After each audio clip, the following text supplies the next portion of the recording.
z is called inverse sine function of z।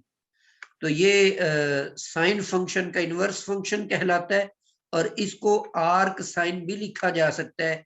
इसी तरह cause inverse, tangent inverse.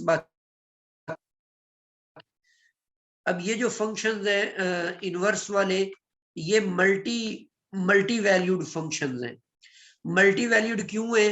क्योंकि हम इनको नेचुरल लॉग की सूरत में लिख सकते हैं और जो नेचुरल लॉग होता है वो भी मल्टी वैल्यूड होता है, क्योंकि उसमें 2k पाई जो है ना ये इन्वॉल्व और आर्गुमेंट एक मल्टी वैल्यूड फंक्शन होता है, इसीलिए ये सारे के सारे मल्टी वैल्यूड फंक्शंस हैं।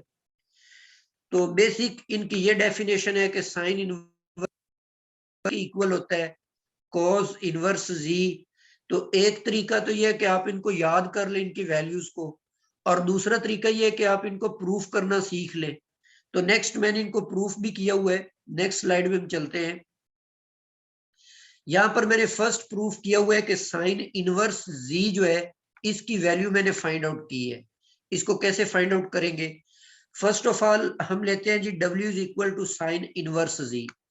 अब साइन इनवर्स को अगर मैं W की तरफ ले जाऊं तो वो साइन W बन जाएगा, sine W is equal to Z. और साइन W को अगर मैं बाय डेफिनेशन लिखूं e raise to power iota W बनेगा, e raise to power minus iota W बनेगा और नीचे 2 आयोटा आ जाएगा। ये 2 आयोटा राइट साइड पे मल्टीप्लाई होगा तो 2 आयोटा जी बन जाएगा। इस सारी इक्वेशन को e raise to power iota W से मैं मल्टीप्लाई कर देता हूं, ये iota e raise to power 2 iota W बन जाएगी, कैंसल आउट होकर 1 हो जाएगा और इस तरफ ये इसके साथ मल्टीप्लाई हो जाता है। अब इस टर्म को भी उठाकर अगर हम इस तरफ ले आते हैं तो अब ये एक क्वाड्रेटिक इक्वेशन बन जाए आयोटा W में, e raise to power iota W में ये क्वाड्रेटिक इक्वेशन बन गई। इसको हम e raise to power iota W में सॉल्व कर लेते हैं बाय यूजिंग क्वाड्रेटिक फार्मूला। तो ये माइनस बी और ये बी स्क्वायर माइनस 4ac वाला फार्मूला अप्लाई करके नीचे 2a लिखकर, अब इसमें इसको मजीद सिंप्लीफाई करके आप देख लें कि रिजल्ट हमारे पास ये वाला आ जाता है। अब इसमें e को खत्म करने के लिए दोनों तरफ हम लॉग ले लेते हैं, तो इस तरफ एंटी लॉग जो है वो आयोटा W आ जाएगा और इस तरफ ये नेचुरल लॉग हमने ले ली है।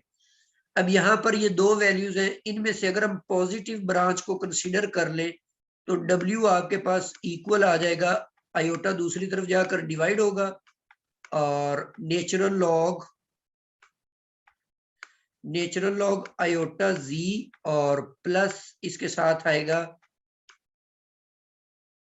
1 माइनस जी स्क्वायर। ठीक है, तो ये मैंने साइन की वैल्यू निकाली, साइन इनवर्स की। तो ये आप देख लें, ये वैल्यू प्रीवियस स्लाइड पे लिखी हुई है, ये natural log iota Z plus 1 minus Z square. तो इसी तरीके से आप सारी बाकी वैल्यूज भी इसी तरीके से उनको सिंप्लीफाई करके सॉल्व करके लिख सकते हैं। तो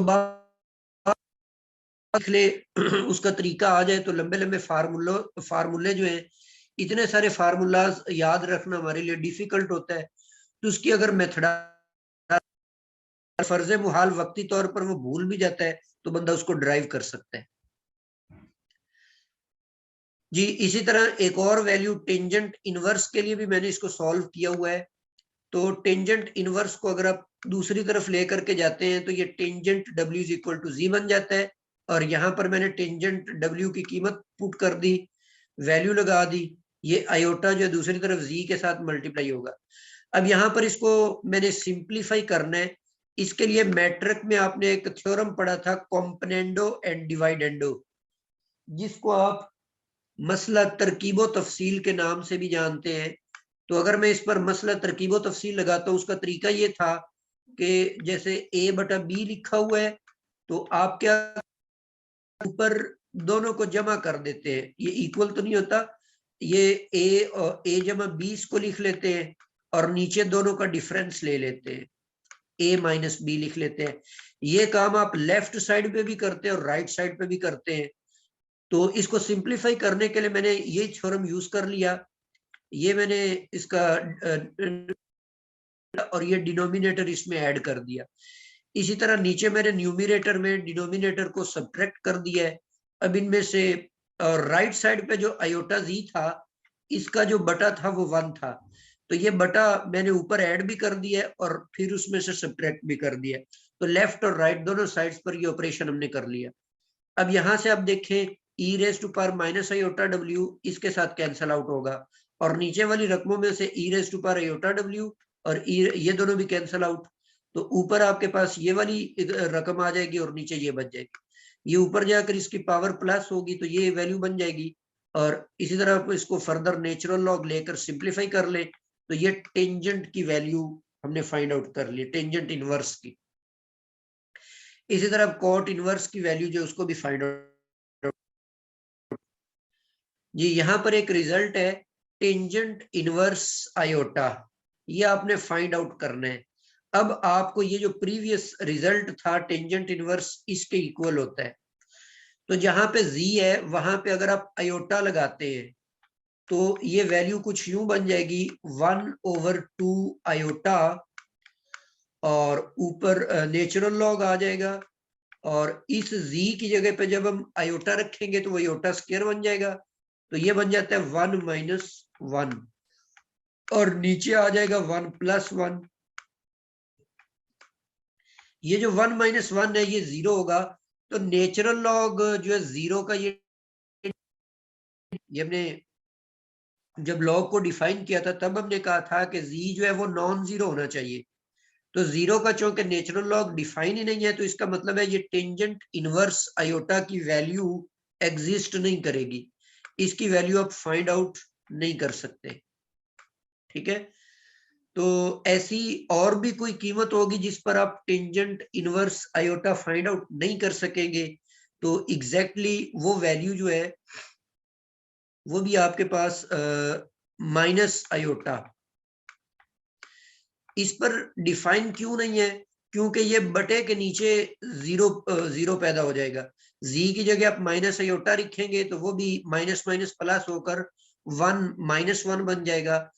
तो ये दो वैल्यूज हैं, एक तो 1 पॉजिटिव आयोटा और नेगेटिव आयोटा, इन दो वैल्यूज पर टेंजेंट इनवर्स डिफाइन नहीं होता।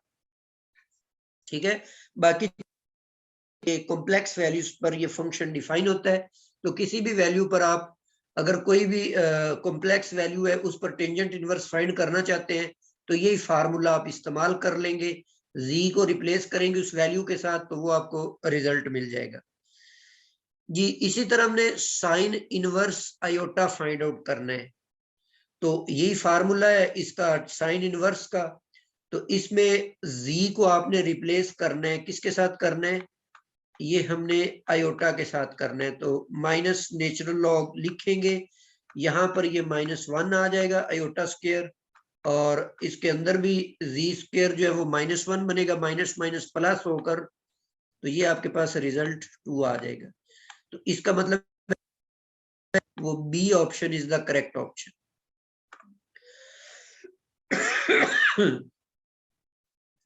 जी ये कुछ एमसीक्यूज थे। अब हम नेक्स्ट टॉपिक की तरफ चलते हैं, इनवर्स हाइपरबोलिक फंक्शंस। जिस तरह से हमने ट्रिग्नोमेट्रिक इनवर्स फंक्शन डिफाइन किए हैं, इसी तरह ये इनवर्स हाइपरबोलिक फंक्शन को डिफाइन करेंगे कि z is equal to sine hyperbolic w है। तो ये जो साइन हाइपरबोलिक है ये दूसरी तरफ जाके साइन हाइपरबोलिक इनवर्स z बन जाएगा। इसी तरह आप cos hyperbolic inverse, tangent hyperbolic inverse जो है इनको भी डिफाइन कर सकते हैं। तो ये जो हाइपरबोलिक इनवर्स फंक्शन है ये भी मल्टी वैल्यूड फंक्शंस हैं, ये भी सिंगल वैल्यूड नहीं है। ठीक है, तो ब्रांचेस डिफाइन करनी पड़ेंगी, इनके भी उसी तरह फार्मूले बना सकते हैं। साइन हाइपरबोलिक इसके इक्वल होता है, कॉस हाइपरबोलिक कोसेकेंट हाइपरबोलिक ये होता है, कॉस हाइपरबोलिक टेंजेंट हाइपरबोलिक।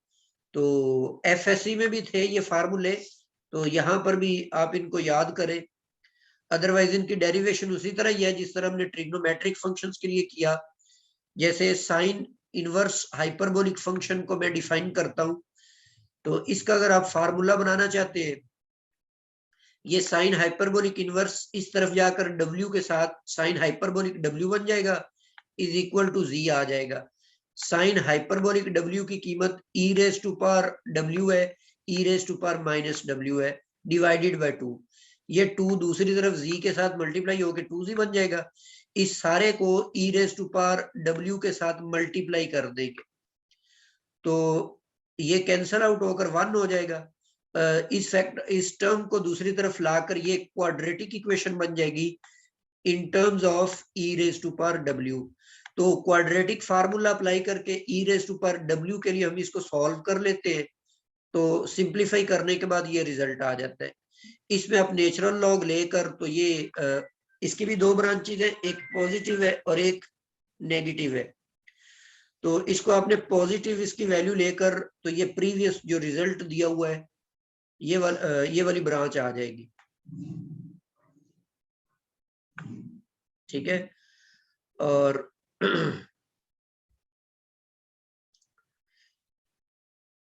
जी यहाँ आज का लेक्चर था इनवर्स हाइपरबोलिक फंक्शन तक। तो ये इनवर्स हाइपरबोलिक फंक्शन को भी आप किसी भी वैल्यू पर फाइंड आउट कर सकते हैं। तो ये जस्ट आपने बेसिक इसके फार्मूले याद रखने हैं। ये आज तक हमारा ये जो चैप्टर था एलिमेंट्री फंक्शंस वाला वो मुकम्मल हो चुका है। नेक्स्ट चैप्टर से हम कॉम्प्लेक्स इंटीग्रेशन स्टार्ट करने जा रहे हैं।